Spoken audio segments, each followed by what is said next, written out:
All right, so today we are talking about another type of factoring problem. And we're talking about another pattern, okay? So sums and differences of cubes. So here I have the formula here for you guys. And these formulas, you are not expected to memorize them, okay? You may use them on the tests and quizzes. So you no need to memorize them, just learn how to use them.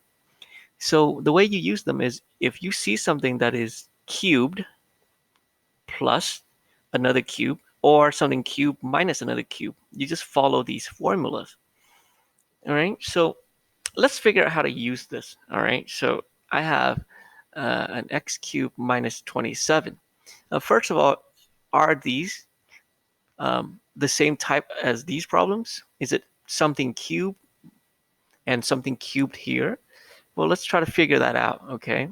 Does it actually have something cubed and something cubed to make it the same as this? So what cubed gives you x cubed? Well, that has to be x, right? X cubed is equal to x cubed. Now, what cube gives you 27? Well, it has to be 3. 3 cubed is 27 because 3 times 3 times 3 is 27. So then I have something cubed minus something cubed. So it's this type of problem, the bottom part. Okay. So what I do is I figure out what is my A and what's my B, right? So this is X is my A, right? A is X and B is 3 because B cubed is the 27. All right, so I just follow this formula, right? So I have A minus B, which is X minus 3. And then I have A squared, which is now X squared plus A times B, which is X times 3, which is 3X. And then I have B squared, which is 3 squared, which is 9. And that's how you factor that one. Okay, we can try another one. I have y cubed plus 8. Okay, is this the same kind of problem? Let's see if it's actually a cube and a cube. What cube gives you y cubed? It's just y. What cubed gives you 8? It's 2. Right, so my a is y and my b is 2. So this gives you, this is a sum, right? It's adding. It's different from this problem because it's adding. So it's a top problem. So I use this formula here. I have a plus b. So I have y plus 2. And then I have a squared, which is y squared minus ab. So minus a times b is 2y. And then plus b squared, which is 2 squared, which is 4. Okay? It does not get much more complicated than that. It's pretty much the same thing, especially in our class. We're not doing the ones involving GCF, right? GCF might make it a little bit harder, but we're not doing that in this class.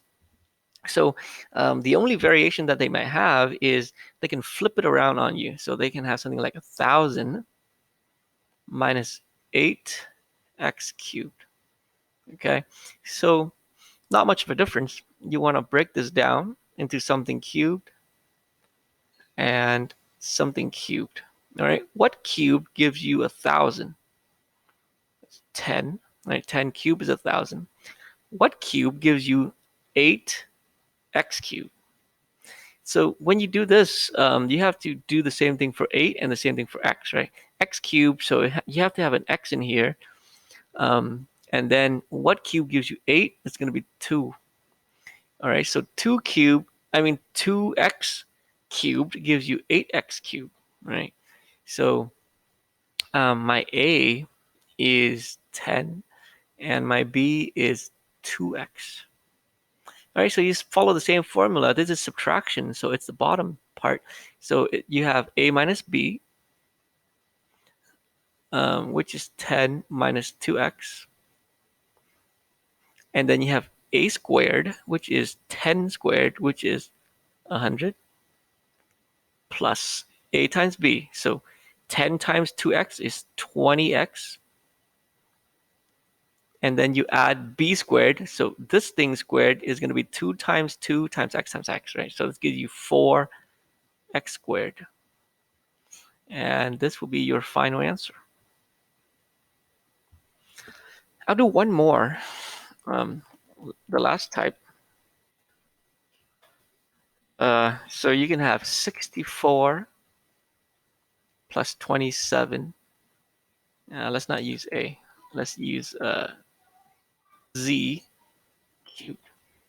Okay, so is this a cube problem? I don't know. Is there something cubed that gives you 64? What cube gives you 64? Oh, 4 is the number. All right. What cube gives you 27 z cubed? Well, z cubed, so you need a z. What cube gives you 27? It's 3. All right, so my a is 4, and my b is 3z. So this is addition, so you use the top part. So you have a plus b, which is 4 plus 3z. And then you have a squared, which is 4 squared, which is 16.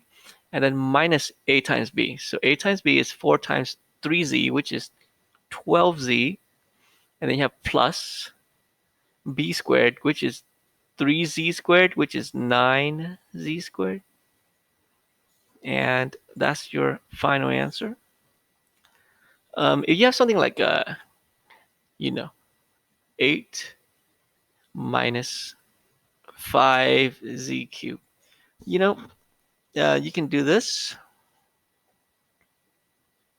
So here is a 2 cubed. And here, what cube gives you 5? Nothing, right? You can't have something cubed to give you 5. Okay, that number doesn't exist. It's irrational. It's not a whole number. You cannot factor this. So you can't do that. Right? So you got to make sure that you can break it down into something where you cube it up and you get the original term. All right.